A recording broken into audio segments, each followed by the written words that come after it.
5ই আগস্টের ওই ছাত্র জনতার বিজয়ে আমাদের নেতা দেশনায়ক তারেক রহমান পেছন থেকে মহানায়কের ভূমিকা পালন করেছে।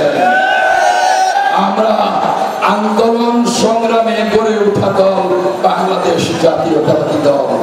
তাই পরিষ্কার আজ বলতে চাই, আজকের প্রতিষ্ঠা বার্ষিকীর শপথ এদেশের মানুষের ভোটের অধিকার, মানবাধিকার, তাদের সার্বিক অধিকার প্রতিষ্ঠার জন্য গণতন্ত্র প্রতিষ্ঠিত করব।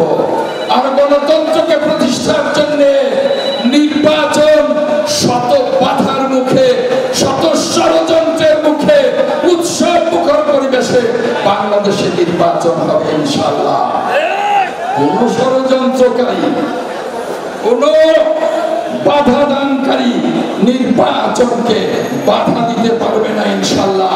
এটাই আজ টাঙ্গাইল সহ সারা বাংলাদেশে বিএনপির শপথ। আর বিএনপি সারা বাংলাদেশের মানুষকে ঐক্যবদ্ধ করে এই নির্বাচনে অংশ নেবে ইনশাআল্লাহ। আমরা যে আদর্শকে ধারণ করি, সেই আদর্শকে ধারণ করে আমরা পথ চলব। আমাদের নেত্রী দেশনেত্রী বেগম খালেদা জিয়া 9 বছর আন্দোলন সংগ্রাম করে এই দেশের মানুষকে সংসদীয় গণতন্ত্র দিয়েছেন।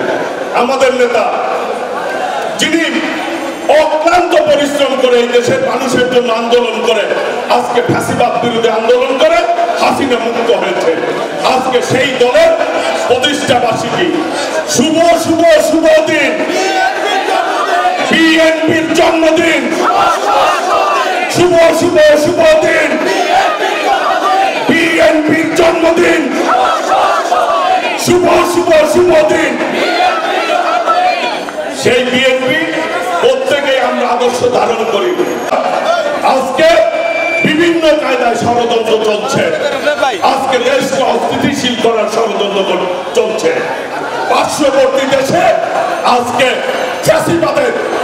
ফ্যাসিবাদের অফিস খুলে নিয়েছে। তারা এই দেশকে তারা অস্থিতিশীল করে তারা ফায়দা নিতে চায়, নির্বাচনকে বানচাল করতে চায়।